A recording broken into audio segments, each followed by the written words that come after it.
played, I think he was, already doing pretty good about adjusting to the tournament melee itself. But when we talked a little, I thought that it was his macro adjustment that really won him the set. By the way, I know it's Bbatts. I just like saying Bbatts. So honestly, don't, it works. Yeah. We were intentionally mispronouncing it. Yeah. This is a matchup I know quite well, and you can kind of see the difference. I know it was Fox versus Falco, but that punish was like 100%. Right. And so Bbatts has the ability to make the tough call, but then also is able to convert, into much more damage off of it. Yeah, like right there. Look at that. We're seeing the down smash onto tech, but Randall saves the misled dash right on there. On purpose. Good for her. That's on purpose. Yeah, and let's see, dash attack in a similar way to what 1BM was doing, actually. The dash attack able to fight fire with fire, I think is the way Armada used to say it, right? You ever watch that video, the Armada 5 tips or whatever? I think I've seen that one, but I haven't seen the updated Peach guide that he released on Metafy. I watched that like when it came out, more or less. I don't know if that was mentioned again or not, because his first ones were general tips. Yeah, very well-spaced bear in order to not get down smashed there. You have to be careful. So the thing about this matchup as Fox is that they've been lying to you. I know they say you can't combo Peach and that you're going to have to win neutral over and over. That's not true. You can destroy Peach. They have defensive counterplay, yes, but yeah, in particular, I think the one thing that I know pretty well, Zuppy is a big proponent of this, is Wave Shine up tilt. I'm a big Wave Shine up tilter, yeah. Or down tilt sometimes. Right. So like specifically past 14%, because if you ASDI down past 14%, you get knocked into knockdown and can get an additional up tilt, and if you don't, then you just leave the full Hey, combo. There's a nice little conversion though. And the thing about Peach is she does die early, so you only need to string a few hits together in order for it to be, half of her life. And Fox's moves, this might be controversial. I think he wouldn't be that strong if his moves didn't do a crap ton of damage. No, I think you're like that's very important. Well, there's a reason that Pikachu, is generally considered to be much worse. Like similar speed on the aerials and everything. It's just like you could do 5 hits and deal 20 damage. And way worse drift and a number of other problems. Well, but but true. if the Nair did 12, I don't think it does 12 damage like Fox's, right? It does like 9 or something. That makes a difference. Yeah. All right, Nanami keeping it close, but Bbatts ultimately taking the game 1 there. I think to contrast with the last set, one thing Bbatts is doing pretty well as well is immediately going out there on the edge guard. Seems to have a very strong flow chart, just immediate turn-up pull into floating out. And we'll sort of see how this develops in Pokemon as well. Yeah, that's true. Not only able to convert into a lot of damage, but into a really favorable situation. Look, there's the up air, which we didn't see much in the last set.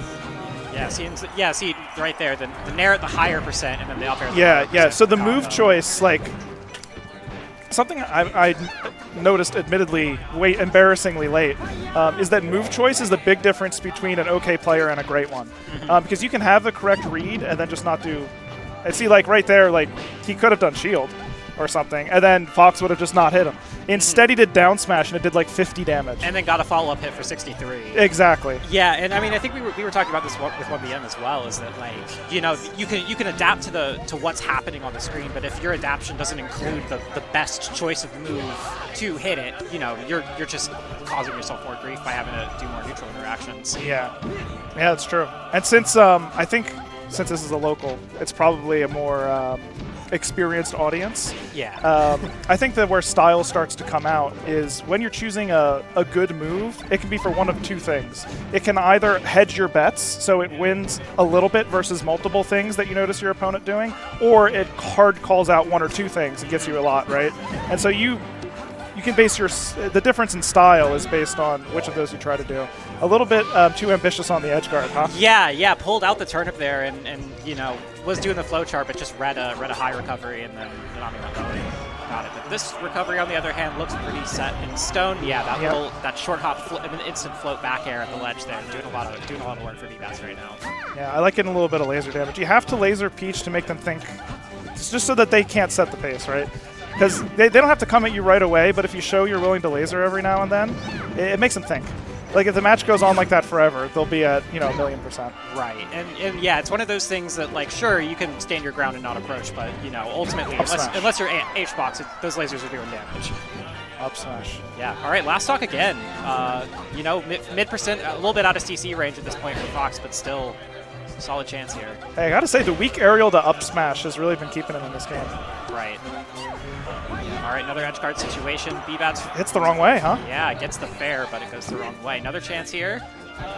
Yeah, we've seen a lot of good stuff, actually. The Nair to challenge in the air, which is, dangerous at this percent from a game plan perspective. You don't want to do it a lot, but you need to show that you're willing to challenge Peach in the air like that. Yeah, and almost really good conversion there with the F throw, but straight dash attack, or straight down smash would do it for game 2.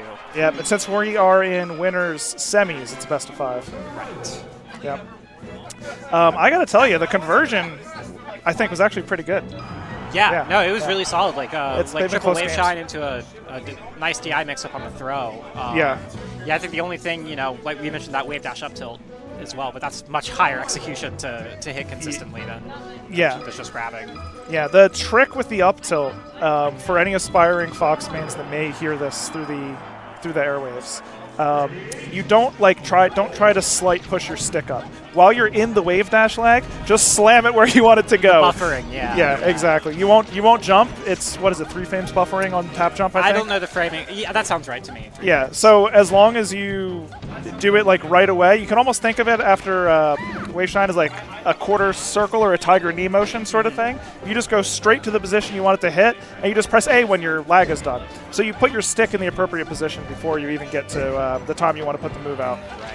And yeah, so Nanami choosing the crush tag and then starting out the game by running away and lasering a bunch. So we're seeing at least a mentality shift in this game 3.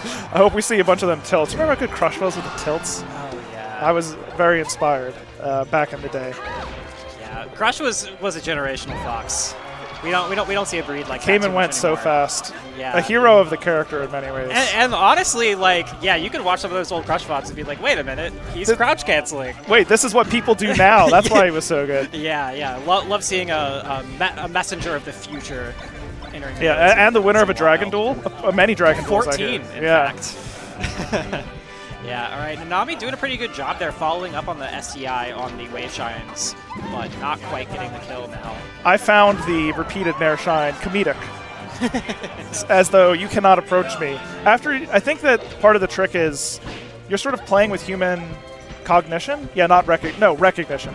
With human recognition and saying, I'm just going to do this stupid thing here, and I'm going to do it a little too long to make you think I'm going to keep doing it, and then I'll stop and dash back. Yeah, it's like there's no way that they up tilt 4 times in a row. It's like surely the 4th one will be fine, and then they hit you with the up tilt that kills you. It's the classic. And then they think oh, he's kind of trolling over there. I'm just going to come on over. Hey, it's wave. Look, the up tilt. You see it? He did the thing. It's a lot of percent. It's pretty good. We're also pretty close to the competitors. Yeah.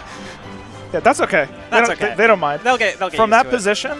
Wave shine up smash would have been a cleaner finish, but if it was a good instinct. If you're ever not sure in close quarters if you're doing okay versus Peach, jump is a good option to pick until they start hard calling it with that up air we talked about in the last couple sets. Right. I do have kind of a loud voice, huh? We both do. Okay. I think. Okay. At least in the commentator voice, It's got that authority to it. Ooh, nice tech there. Oh, manages to snap to ledge. All right. Nanami, I think first proper lead of the set here. Only managing to get 18% before things level out. But the game plan has looked good. It's been very unpredictable whether he presses onward or sort of feints. Right, and I think especially knowing that, the likely counterpick here is going to be FD for the chain grab, being able to establish this erratic approach, not approach style. But, as I say that, Bbatts gets the edge guard. Yep, and finding the no fire frames of the up B, putting out the Nair, able to close it.